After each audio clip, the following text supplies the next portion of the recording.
All right, I was trying to do this one this morning, but I kept getting phone calls and stuff, so yeah, sorry about that. And since then, I have been to the skate park and I got some Subway sandwiches in me, so I'm doing a lot better now. So thanks. Keep sending me this stuff and I'll keep doing these videos. So this one is Myths Guitar Players Believe Are True by Philip McKnight. So let's see how this one goes. Yeah. So yeah, we have the Discord and other chatty thing. Let's see what we're doing here. Okay, here we go. Set the internet afire with myths that guitar players think are true.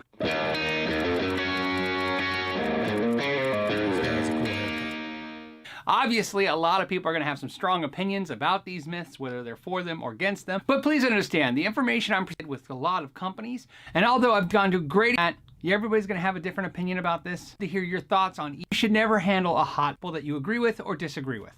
Myth number one, although you should never handle a hot tube.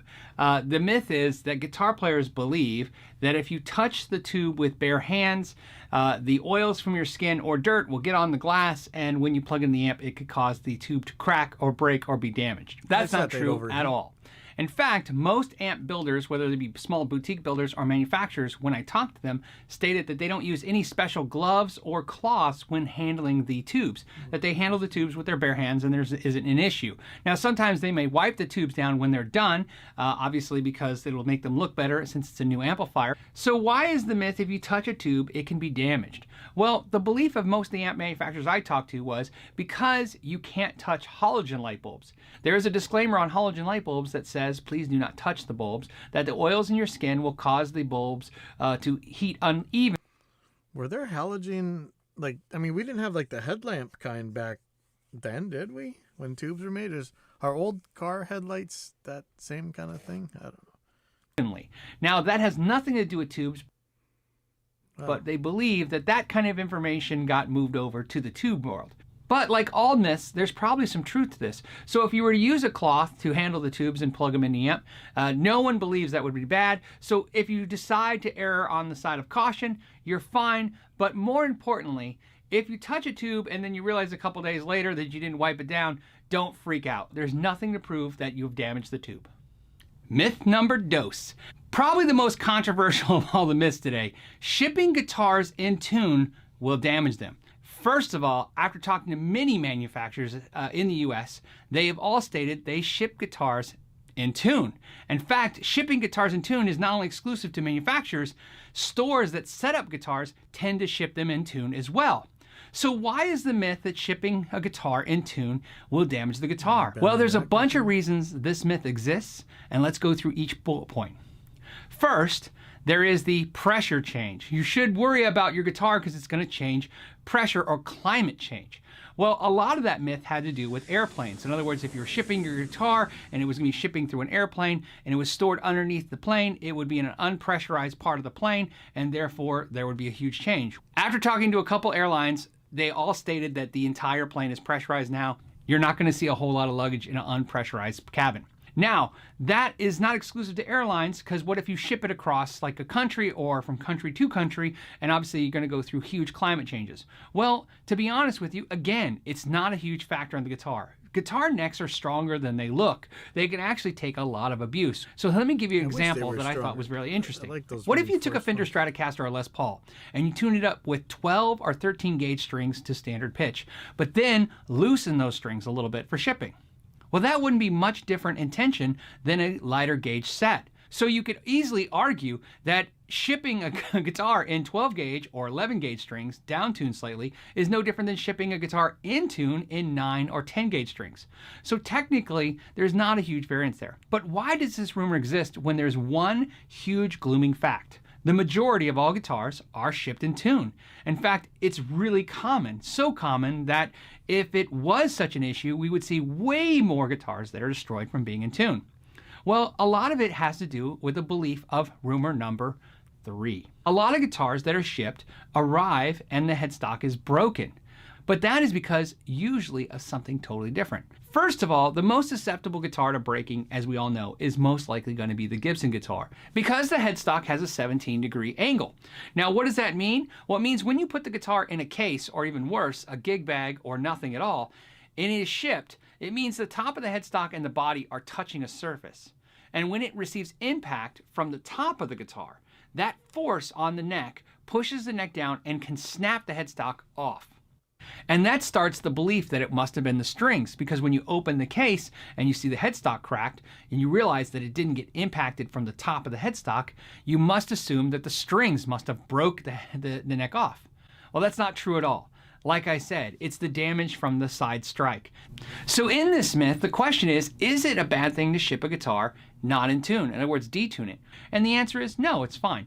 The only thing you want to be aware of is, one thing you should do with either one of these situations is put a sheet of paper or piece of cardboard between the strings and the frets, especially if it's not in tune, because those strings laying on the frets could cause damage. Most important thing to take away from this myth is, if you really want to protect your guitar when shipping, worrying about its being in tune and not in tune has no relevance. Making sure it's packed extremely well does. Number 4. Fretboard conditioner can damage fretboards, or is bad for fretboards. Well, if you believe this, that's fine, but keep in mind, if you think it's fine for your guitar, you're in a lot of good company. That company being almost every major guitar manufacturer and every major luthier out there believes that liminal... I always, especially since I scallop my guitars, I'm always paranoid of, the frets coming loose or something like that. That's my worry, I was like, uh-oh, is the frets going to come pop out, or am I going to do something that damages the frets? That's the one I worry about. Oil is not only good for your guitar, but it should be used, and they give plenty of reasons why. 1, believe it or not, the first part of the rumor is that if you use any kind of conditioner or oil on your fretboard, it'll soak into the fretboard, make it soft, and then the frets will lift out. Yes, but the truth is, about. fretboard drying is actually worse for frets, and here's why. As the fretboard dries, it pulls apart, and as it pulls apart and constricts, the frets have less meat to bite into and they lift out. So not only is it more likely that dry fretboards will crack, there's more likelihood that the frets will lift than it will be if they were conditioned on a regular basis. Now, does that mean over-conditioning your fretboard is bad? Well, of course, anything like that is going to be bad. All of the guitar manufacturers and luthiers that I talked to agreed that twice a year is more than adequate for conditioning your fretboard. And they also agreed that conditioning your fretboard can protect it from the dirt, oils, and nicotine in your fingers. Myth number 5. Myth number 5 is a fun one. It's pick scratches come from picks. Doesn't that seem obvious? But actually, it's not. Most pick scratches come from your fingers, not the pick itself.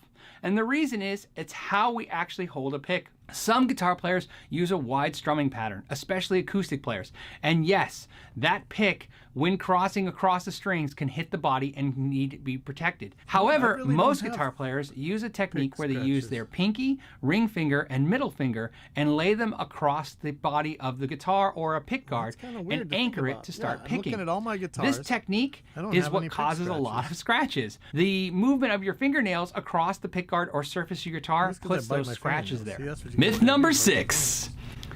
Light strings are easier to play than heavy strings. Well, here's the thing you need to think about when you decide to change strings because of comfort or ease of play. They're not always the same thing, and here's what I mean by that. Let's say you have a guitar and it has 11 gauge strings and it's a little hard on your fingers, a little hard to push down, so you go to a lighter gauge strings. Well, obviously a lighter gauge strings will require less tension, therefore it's easier to push down. However, the majority of that is in the bending. In other words, when you're bending a string, a lighter gauge string, it will be easier to bend. But lighter gauge strings have a wider range of motion and can touch the top of the frets, causing buzzing.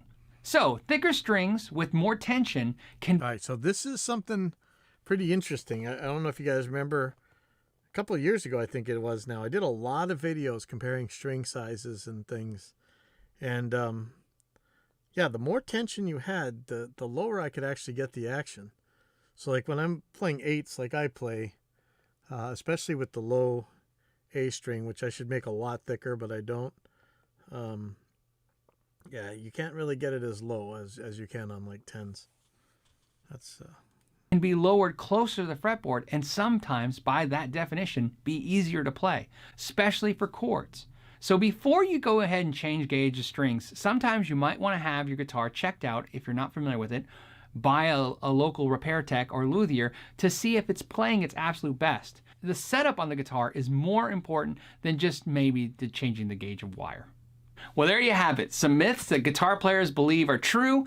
This was a long video to make. I hope you guys understand that I did a lot of research on this. And not only with my own experience, but I reached out to a lot of manufacturers and industry professionals to help me with this, to give you the most accurate information. All right. Well, that video was cool. I mean, there's nothing to freak out about. I didn't really have much to add there. That's kind of sad. So I guess I'm useless this time.